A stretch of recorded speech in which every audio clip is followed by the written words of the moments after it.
Hi hello friends, welcome back to my channel. ಎಲ್ಲರೂ ಹೇಗಿದ್ದೀರಾ? I hope ಎಲ್ಲರೂ ಚೆನ್ನಾಗಿದ್ದೀರಾ ಅಂತ ಅಂದ್ಕೊಳ್ತೀನಿ. ಹಾಗೆ ವ್ಲಾಗ್ ಶುರು ಮಾಡ್ತಾ ಇದ್ದೀನಿ ಫ್ರೆಂಡ್ಸ್. ನಾನು ಮದುವೆ ಇದೆ ಅಂತ ಹೇಳಿದ್ದೆ. ಸೊ ಮದುವೆ ಇದೆ ಅಂತ ಅಂದ್ಬಿಟ್ಟು ನಾನು ಊರಿಗೆ ಬಂದಿದ್ದೀನಿ. ಊರಲ್ಲಿ ಇವತ್ತು ಅರಿಶಿನ ಶಾಸ್ತ್ರ ಇದೆ ಹುಡುಗಿಗೆ. ಸೊ ಅಲ್ಲಿಗೆ ಬಂದಿದ್ದೀವಿ ನಾವು. ಇವರು ಬಂದು ನನಗೆ ನಾದಿನಿ ಆಗಬೇಕು, ಅಂದರೆ ನನ್ನ ಹಸ್ಬೆಂಡ್ ಚಿಕ್ಕಪ್ಪನ ಮಗಳು, ಅವರಿಗೆ ತಂಗಿ ಆಗಬೇಕು. ಹಾಗಾಗಿ ನಾವು ಇವತ್ತೇ ಬಂದಿದ್ದೀವಿ ಅರಿಶಿನ ಶಾಸ್ತ್ರದ ದಿನವೇ. ಇವಳು ನೋಡಿ, ಇವಳು ಅಷ್ಟೇ ನನ್ನ ನಾದಿನಿ ಮಗಳು. ಹೆಂಗೆ ಸ್ಮೈಲ್ ಮಾಡ್ತಾ ಇದ್ದಾಳೆ, ಡಿಂಪು ಅಂತ ಇವಳ ಹೆಸರು. ವೀಡಿಯೋ ಮಾಡ್ತಾ ಇದ್ದೀನಲ್ವಾ, ಸೊ ಹಂಗಾಗಿ ನೋಡ್ತಾ ಫುಲ್ ಖುಷಿಯಾಗಿದ್ದಾಳೆ ಅವಳು ವೀಡಿಯೋಸ್ನ ನೋಡ್ತಾ. ಅಷ್ಟರಲ್ಲಿ ಸ್ವಲ್ಪ ಪ್ಲೇಟ್ಸ್ ಎಲ್ಲ ಏನಿದೆ ಅದೆಲ್ಲ ಅರೇಂಜ್ ಮಾಡ್ಕೊಳ್ತಾಯಿದ್ರು. ನಾನು ಬಂದು ಬೇಗನೆ ಹೊರಟೆ ನಾನು ಮೈಸೂರಿಂದ. ಬಟ್ ಏನಂತ ಹೇಳಿದ್ರೆ ಮಧ್ಯದಲ್ಲಿ ಸಿಕ್ಕಾಬಟ್ಟೆ ಮಳೆ ಅಂದರೆ ಮಳೆ. ಸೊ ಹಾಗಾಗಿ ನಾನು ಸ್ಟ್ಯಾಂಡಲ್ಲೇ ಸ್ವಲ್ಪ ಹೊತ್ತು ಇರಬೇಕಾಯ್ತು. ಹಂಗಾಗಿ ಇಲ್ಲಿಗೆ ಕರೆಕ್ಟ್ ಟೈಮ್ಗೆ ಒಟ್ಟಿನಲ್ಲಿ ರೀಚ್ ಆದೆ. ಇನ್ನು ಏನಂದರೆ ಇದಕ್ಕೆ ಕೂರಿಸಿರ್ಲಿಲ್ಲ ಇನ್ನು ಹುಡುಗಿನ ಶಾಸ್ತ್ರಕ್ಕೆ. ಸೊ ಹಾಗಾಗಿ ಓಕೆ ಇನ್ನೂ ಮುಗ್ದಿಲ್ಲ ಅಂತ ಖುಷಿ ಆಯಿತು. ಬಂದಿದ್ದಕ್ಕೂ ಸಾರ್ಥಕ ಆಯಿತು ಅಂತ ಅನ್ನಿಸ್ತಿಲ್ಲ. ಅಂದರೆ ಏನಾಗ್ಬಿಡುತ್ತೆ ಅಂದರೆ ಎಲ್ಲ ಮುಗ್ದೋದ್ಮೇಲೆ ಬಂದರೆ ಅಯ್ಯೋ ಬಂದಿದ್ದ ಇಂಟೆನ್ಷನ್ನೇ ಅದು ಶಾಸ್ತ್ರ ಎಲ್ಲ ನೋಡಬೇಕು ಇರಬೇಕು ಅಂತ ಅಂದ್ಬಿಟ್ಟು ಆ ಟೈಮಲ್ಲಿ. ಬಟ್ ಅದೇ ಸಿಕ್ಕಿಲ್ಲ ಅಂತ ಅಂದಿದ್ರೆ ಬೇಜಾರಾಗ್ಬಿಡ್ತಾಯಿತ್ತು. ಬಟ್ ಫೈನಲಿ ಏನಂತ ಹೇಳಿದ್ರೆ ನಾನು ಕೂಡ ಜಾಯ್ನ್ ಆದೆ ಕರೆಕ್ಟ್ ಸಮಯಕ್ಕೆ. ಹುಡುಗಿ ಕೂರಿಸಿದ್ದಾರೆ ಹಸೆಮಣೆ ಮೇಲೆ. ಹಳ್ದಿ ಸ್ಯಾರಿ ಹಾಕಿದ್ದಾರೆ. ನಾನು ಹಳ್ದಿ ಸ್ಯಾರಿ ಹಾಕೊಳ್ಳೋಣ ಅಂತ ಅಂದ್ಕೊಳ್ತಾ ಇದ್ದೆ. ಬಟ್ ನಾನು ಎಲ್ಲಿ ಹೇಳ್ದಾಗೆ ಬರೋದು ಕರೆಕ್ಟ್ ಲೇಟ್ ಆಯಿತು. ಮತ್ತು ಮಧ್ಯದಲ್ಲಿ ಮಳೆ. ಸೊ ಆ ಮಳೆ ಎಲ್ಲ ಇದ್ದಿದ್ದರಿಂದ ಬಂದು ರೆಡಿ ಆಗೋಕ್ಕೂ ಆಗಲಿಲ್ಲ. ಆಲ್ರೆಡಿ ಟೈಮ್ ಆಗೋಗಿತ್ತು ಅಂತ ಹೇಳಿಬಿಟ್ಟು ನಾನು ಸುಮ್ಮನೆ ಆಗಿಬಿಟ್ಟೆ. ಹಾಗೆ ಫ್ರೆಂಡ್ಸ್, ಶಾಸ್ತ್ರಗಳು ನಡೀತಾ ಇದೆ, ನೋಡ್ತಾ ಇರ್ಬೋದು. ಎಲ್ಲರೂ ಕುತ್ಕೊಂಡು ಆ ಶಾಸ್ತ್ರಗಳನ್ನ ಮದುವೆ ಅಂತ ಅಂದರೆ ಅದರಲ್ಲಿರೋ ಶಾಸ್ತ್ರಗಳನ್ನ ನೋಡೋದೇ ಒಂದು ಸಂಭ್ರಮ ಅಂತ ಅನ್ಬೋದು. ಸೊ ನನಗೆ ಏನು ನೋಡಲಿಕ್ಕೆ ತುಂಬ ಇಷ್ಟ. ಮತ್ತು ಅದು ಶಾಸ್ತ್ರಗಳೆಲ್ಲನೂ ಮಾಡೋದೆಲ್ಲ ಮುಂಚೆ ಅಂತೂ ಸ್ವಲ್ಪನೂ ಎದ್ದು ಹೋಗ್ತಾ ಇರಲಿಲ್ಲ. ಯಾರಾದರೂ ಶಾಸ್ತ್ರ ಮಾಡಿ ಅದನ್ನು ಅದೇ ಸೋಗ್ಲೆಲ್ಲ ಉಯಿರಿ ಅಂತ ಹೇಳಿದ್ರೆ ಹೋಗ್ತಾನೆ ಇರಲಿಲ್ಲ. ಏನಕ್ಕಂದರೆ ಅಷ್ಟು ಸಂಕೋಚ ಆಗೋದು. ಅದರಲ್ಲೂ ಎಲ್ಲ ಜನಗಳು ಕೂತಿದ್ರಂತೂ ಫುಲ್ ನರ್ವಸ್ ಆಗೋದು. ಬಟ್ ಈಗ ಆಗಲ್ಲ. ಸ್ವಲ್ಪ ಏನೇ ಒಂದು ಯಾವುದೇ ರೀತಿ ಗಿರ್ವಸ್ ಆ ಥರ ಏನಿಲ್ಲ. ಆರಾಮ್ಸೆ ಹೋಗಿ ಮಾಡ್ತೀನಿ ಇವಾಗ. ಬಟ್ ಸ್ಟಾರ್ಟಿಂಗ್ ಎಲ್ರಿಗೂ ಅಷ್ಟೇ, ನನಗೆ ಅಂತಲ್ಲ, ಸ್ಟಾರ್ಟಿಂಗ್ ಅದು ಅಭ್ಯಾಸ ಆದ ತನಕ ಒಂಥರ ಅನಿಸ್ತಿರುತ್ತೆ. ಹಾಗೆ ಒಂದು 2-3 ಫಂಕ್ಷನಲ್ಲಿ ನಾವು ಮಾಡ್ತಾ ಹಾಗೆ ಏನೂ ಅನಿಸೋದಿಲ್ಲ. ಇವಾಗಲೂ ಅಷ್ಟೇ ನನಗೆ. ಇವಾಗ ಆ ಥರ ಎಲ್ಲ ಶಾಸ್ತ್ರ ಏನು ಮಾಡೋದಕ್ಕೇನು ಬೇಜಾರು, ಭಯ, ಅಯ್ಯೋ ಇಷ್ಟೊಂದು ಜನ ಇದ್ದಾರಲ್ಲ ಅನ್ನೋ ಥರ ಏನಿಲ್ಲ. ಆರಾಮ್ಸೆ ಮಾಡ್ತೀನಿ ನಾನು ಇವಾಗ. ಸೊ ಹಂಗೆ ವೀಡಿಯೋ ಮಾಡ್ಕೊಳ್ತಾ ಇದ್ದೆ ನಾನು ವ್ಲಾಗಿಗೆ ಎಲ್ಲ ಚೆನ್ನಾಗಿರುತ್ತೆ ಅಂತ ಅಂದ್ಬಿಟ್ಟು. ಸೊ ನೋಡಿ ಎಷ್ಟು ಜನ ಕೂತಿದ್ದಾರೆ, ನೋಡ್ತಾ ಇದ್ದಾರೆ ಅಂತ ಹೇಳಿಬಿಟ್ಟು.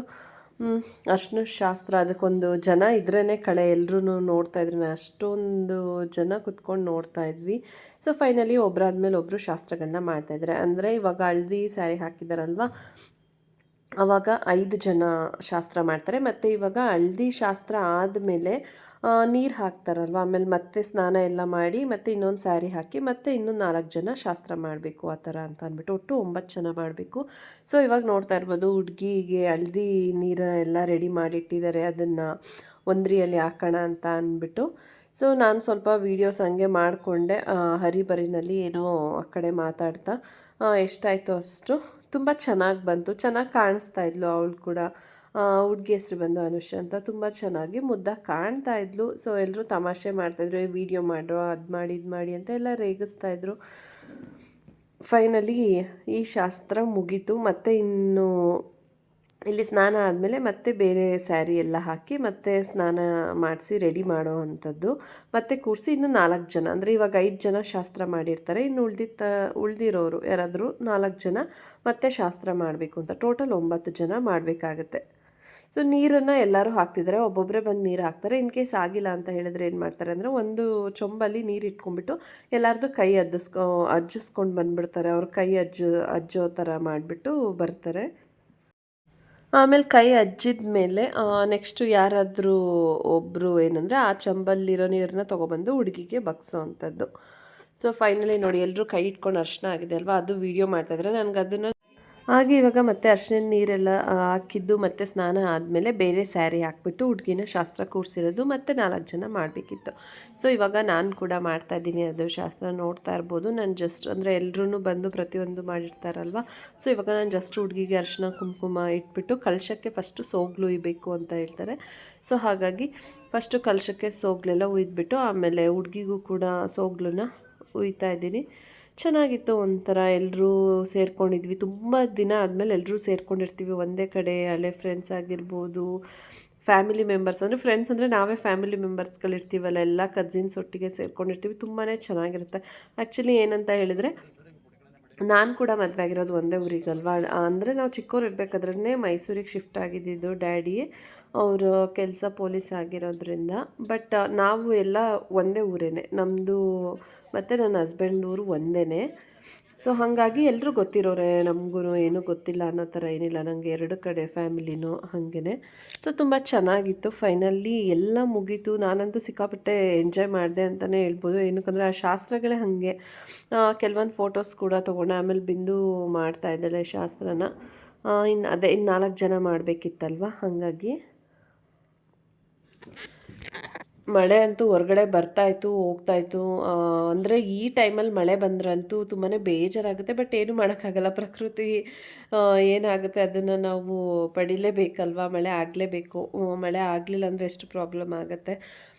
ಹಾಗಾಗಿ ಫೈನಲಿ ಎಲ್ಲ ಆಯಿತು. ತುಂಬ ಚೆನ್ನಾಗಾಯಿತು ಫಂಕ್ಷನ್ ಅಂತೂ. ಇನ್ನು ಈ ಥರ ಎಲ್ಲ ಆದಮೇಲೆ ಒಳಗಡೆ ಭತ್ತ ಕುಟ್ಟೋದು ಅನ್ನೋ ಒಂದು ಶಾಸ್ತ್ರ ಇರುತ್ತೆ.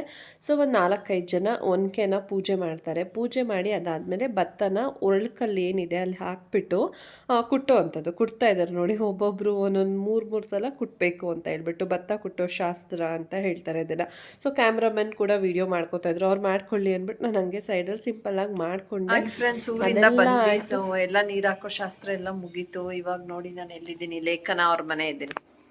ಲೇಖನ ಹಾಯ್. ಇವಾಗ ಏನಂದರೆ ಬಿರಿಯಾನಿ ರೆಡಿ ಆಗ್ತಾ ಇದೆ, ತಿನ್ನಬೇಕು ಬಿರಿಯಾನಿ. ಇನ್ನು ವಿಷಲ್ ಬಂದಿಲ್ಲ. ವಿಷಲ್ ಆಫ್ ಮಾಡಿದ್ಮೇಲೆ ಒಳ್ಳೆ ಬ್ಯಾಟಿಂಗ್ ಅಲ್ವಾ. ನನಗೋಸ್ಕರ ಲೇಖನ ಬಿರಿಯಾನಿ ಮಾಡಿಸಿದ್ದಾಳೆ.